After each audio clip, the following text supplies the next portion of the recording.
So my name is Marticke. I'm with the Georgia Commute Options team. I will be one of your presenters today. First of all, thank you so much for joining. Like I said, we have a really quick kind of program for you guys today, about 30 minutes. I'm really hoping to get you in and out of here on that time frame. We're hoping for a few minutes of Q&A at the end.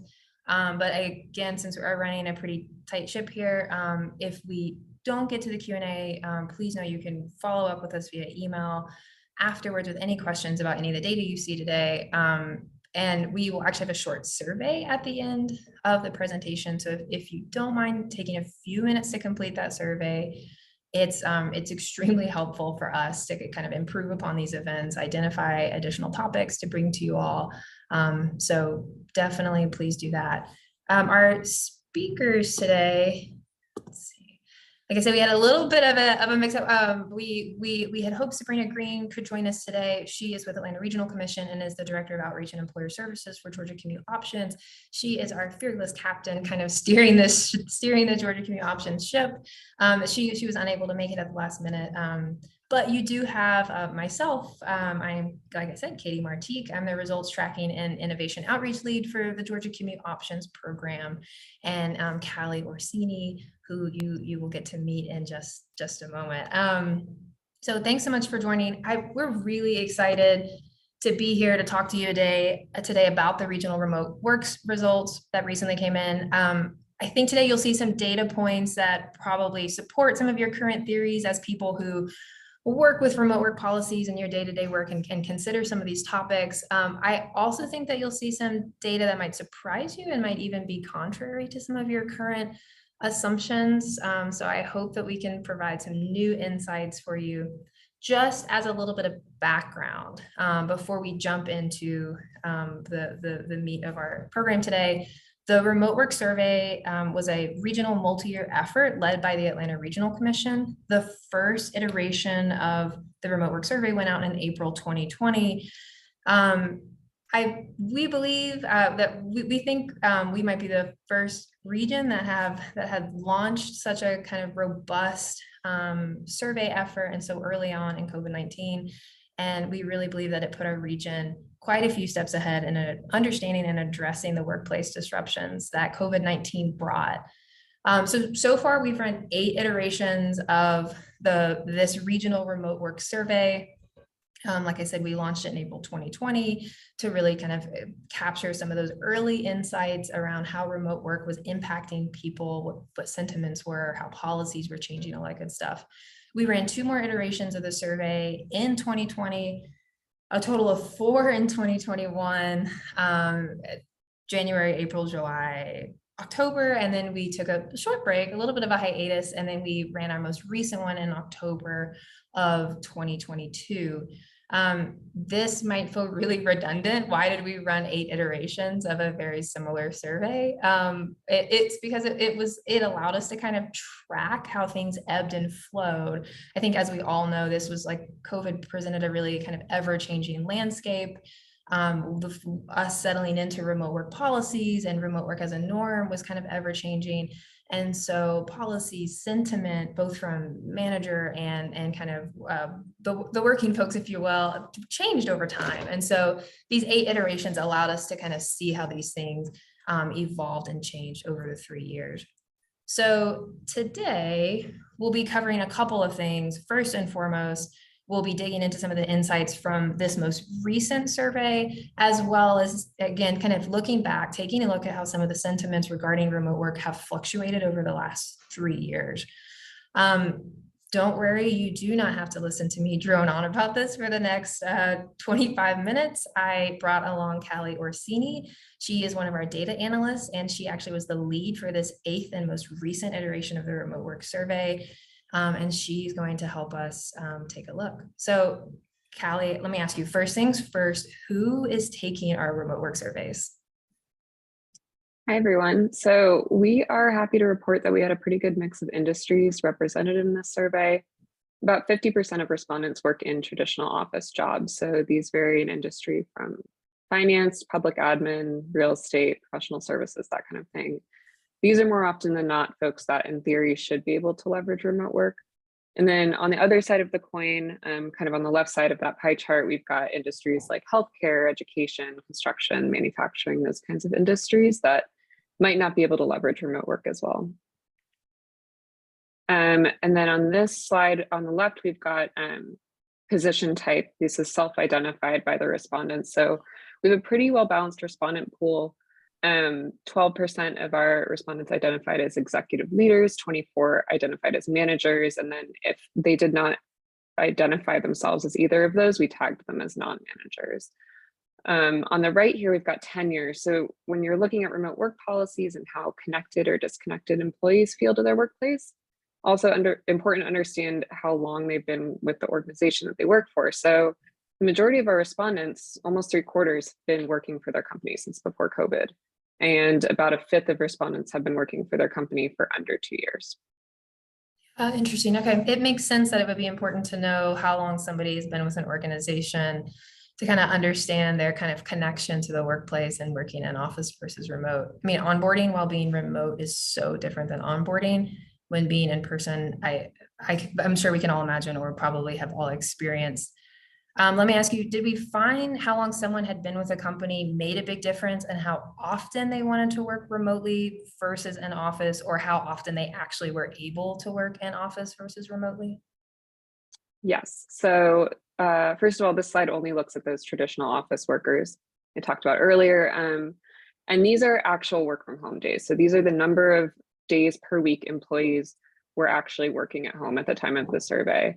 And basically what it's telling us is that employees with more tenure were more or less working from home more days per week. This could be due to a few things. It could be that people who have more tenure are allowed more telework due to their office's policies.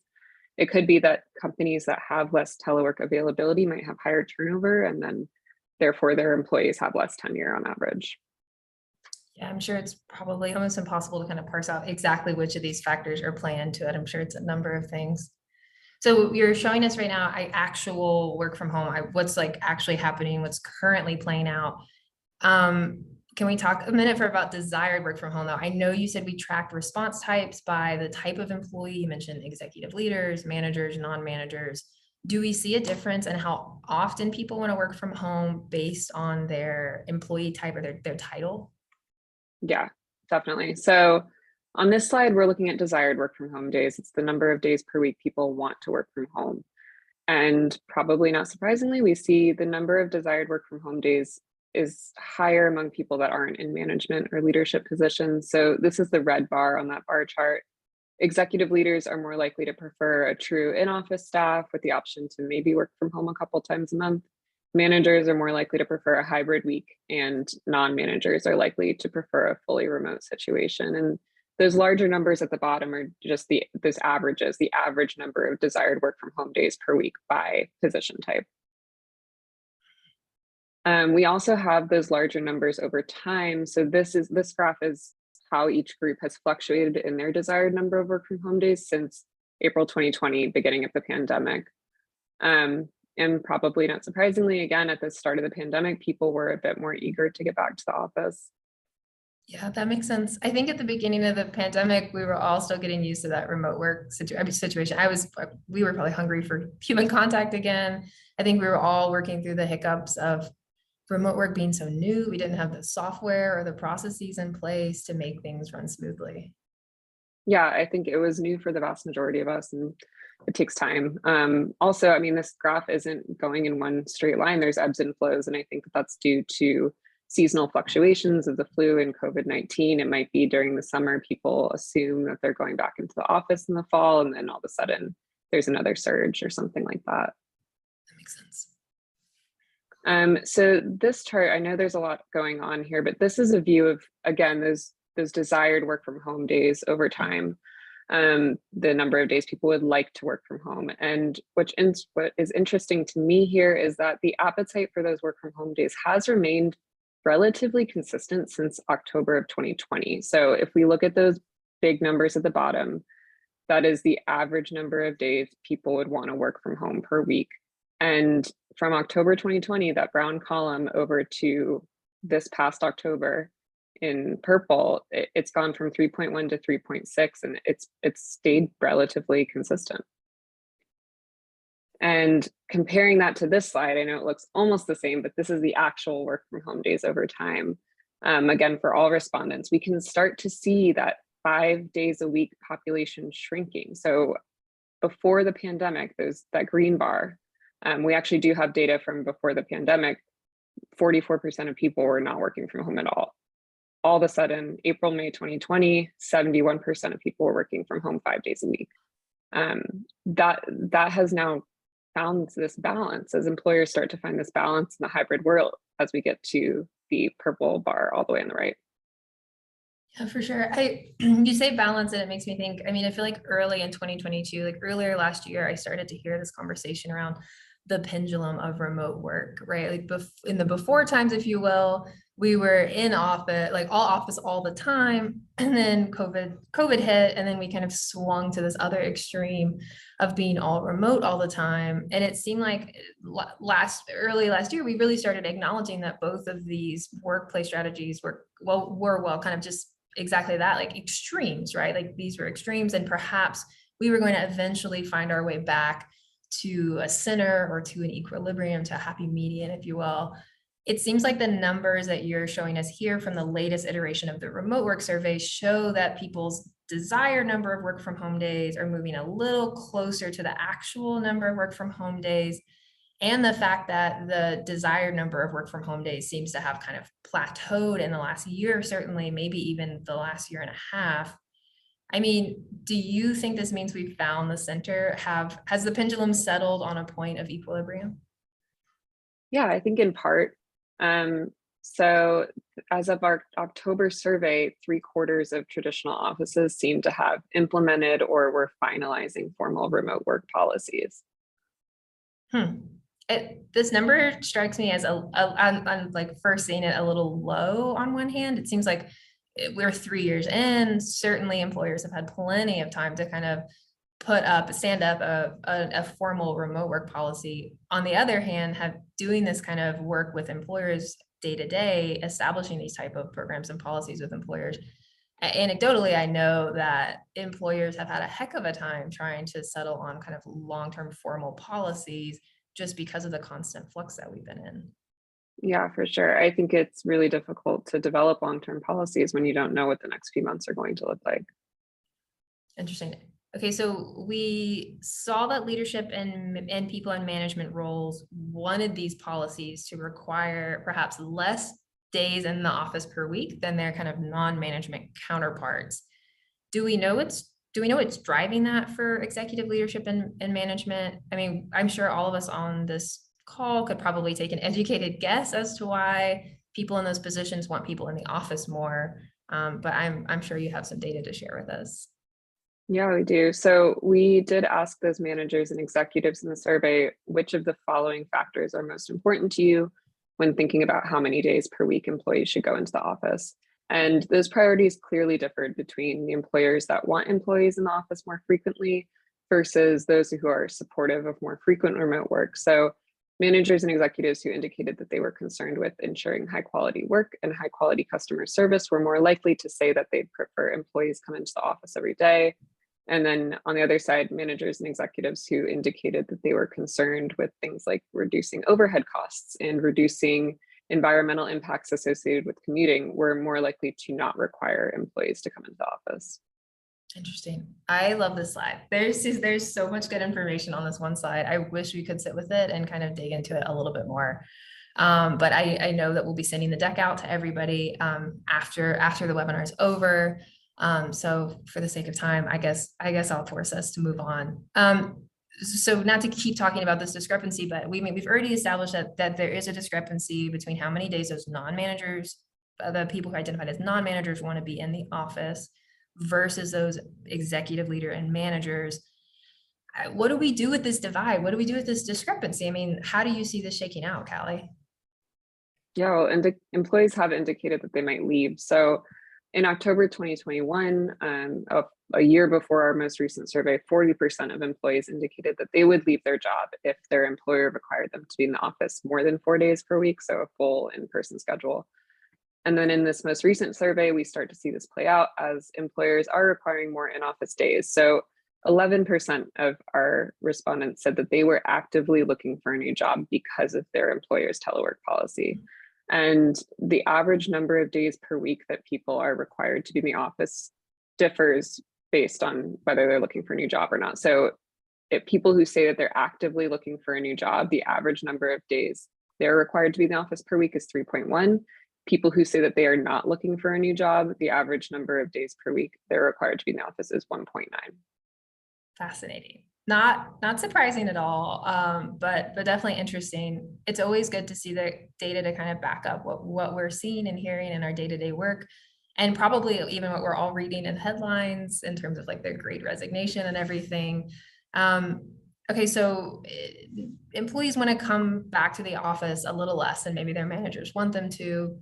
What's driving this? Why don't employees want to come back to the office more? Are we still concerned about COVID? So while we might make that assumption that the desire for remote work is due to these lingering concerns about COVID, our survey didn't indicate any clear consensus about those concerns.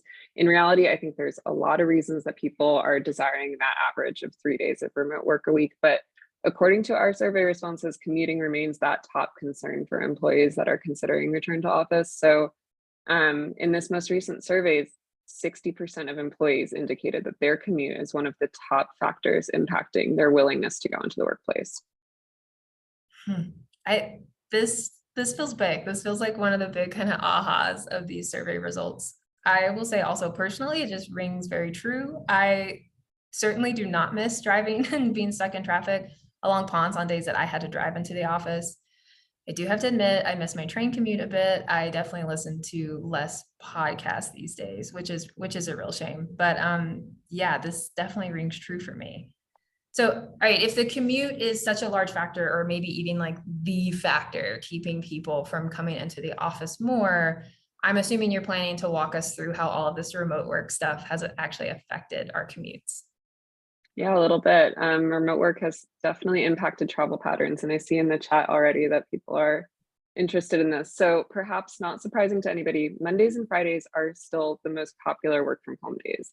On Tuesdays and Thursdays, we see that dip in work from home and a subsequent increase in single occupancy vehicle commutes. Those are those solo driving commutes. Okay, roger that. You mean those like white knuckle, traffic filled, bad day creating type of commutes? Exactly. So this next slide is going to be another look at that. This is the percent of respondents that are coming in commuting by driving, either alone or by carpool. This is a true view of vehicles on the road by day of the week.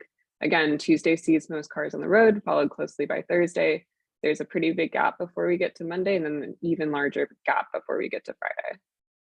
Interesting. Looking at this, like seeing it laid out like this, it really makes me feel like this is a place where we can be more intentional about our flex work policies as employers. It feels like if we could create a bit more structure around when we're requiring or encouraging employees to come into the office, we might be better. We might be able to be better as a region at kind of dispersing this traffic a little bit more evenly. And then also making sure employees are coming in on days where traffic is perhaps lighter. I mean, we know less traffic is less stress, and you indicated yourself earlier that people said this was their number one concern about returning to the office. Yeah, that feels exactly right to me. If flexible and remote work is here to stay, I think that it is probably time to get a little more strategic about how we're implementing it. Okay, awesome. I am going to take this opportunity to a little shamelessly plug, and we'll talk about it more in a minute, some of the GCO services, but I do know that the GCO outreach team, I mean, this is part of what they do, is kind of creating these strategic flex work schedules for employers, offering that kind of in-depth consulting. So this is a place where the GCO team can support, but we don't have much time left, so let me ask you one more question about travel behavior before we move on, if that's okay. There's been a lot of talk about people running midday errands, especially when they're working remotely. Can you tell us if that's actually happening? Yeah, so we asked about the type of trips that respondents are taking in the middle of their workdays, driving specifically, and work from home employees are more likely to go on those essential errands, appointments, that kind of thing. And in-office employees were more likely to go to restaurants. restaurants, I'm reading that as maybe like lunch with your coworkers, maybe, or Exactly. lunch meeting. Yeah, okay. That makes sense. Yeah. I have to admit, like running out to grab groceries over my lunch break has been one of the most beneficial parts of remote work for me. Not to get too personal, but it just creates more time in my day. It makes me a better mom, a better wife, and I think ultimately a better employee. So I'm all for it. All right, so before we jump to Q&A, Callie, if you had to give us a quick summary of what the regional remote work survey story was today, I mean, what are the big takeaways here? Yeah, so I mean, there is a clear demand for this hybrid flexible feature. Employees are still indicating that their desired work from home days remain around 3.5 days a week. I think commuting remains that top barrier for in-office work. 2/3 of our respondents are indicating that commute is one of the, if not the main factor impacting their willingness to go into the office. And that figure hasn't changed. That was the same percentage in October 2021. So we still need to work through that discrepancy in the desired remote work frequency between the people in management leadership positions and the people in non-management positions.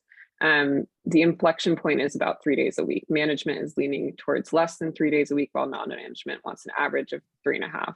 And this might not seem like a huge divide, but I think it's one we kind of need to overcome. So big picture, while those return to office plans are becoming clear, there's still work to be done to create these more strategic and flexible remote work policies that serve both our organizations that we work for and the people that keep our organizations running.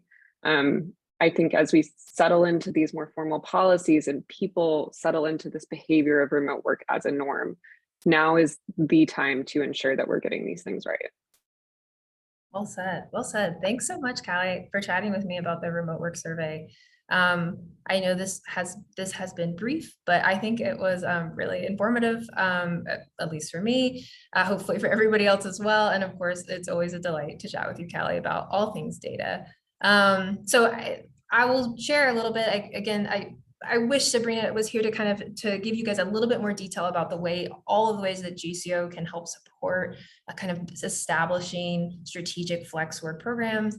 But I will do my best. So here's a kind of a list of some of our flex work services that we offer, from kind of that initial kind of fact finding. So initial kind of workplace analysis, needs assessment, identifying best practices, offering comps for what other workplaces are doing, and then actually helping kind of build out the kind of tailored and custom flexible work strategies for your workforce. So like I said, you can always reach out to us after this to learn a little bit more. I will also open it up and say, if anybody from the GCO team is on this call and would like to add any level of detail to what I just said about our flex work services, please feel free to come off mute and do so. But if I hear none, I will open it up to Q&A. I think we have exactly 5 minutes for that.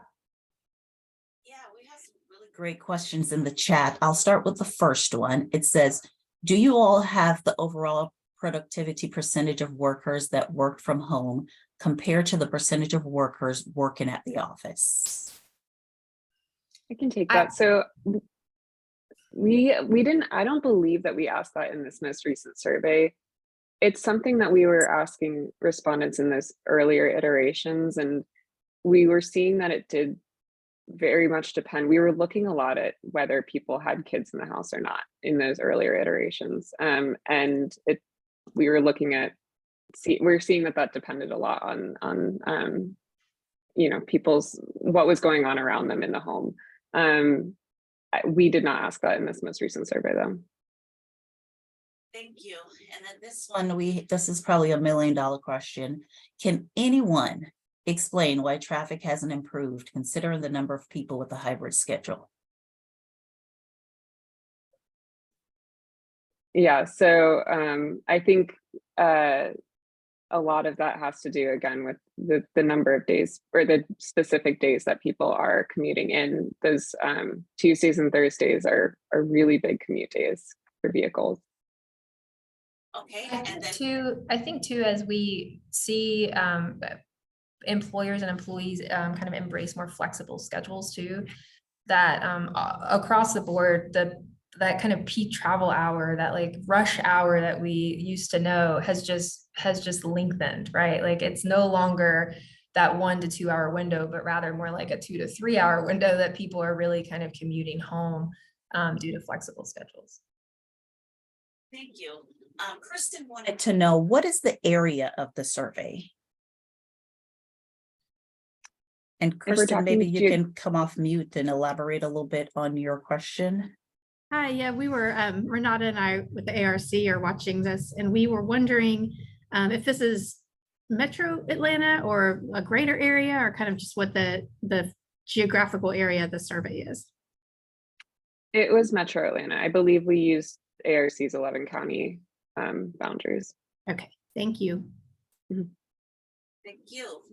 Anne wanted to know, do you have any survey of those working remotely if they get more work done or accomplished?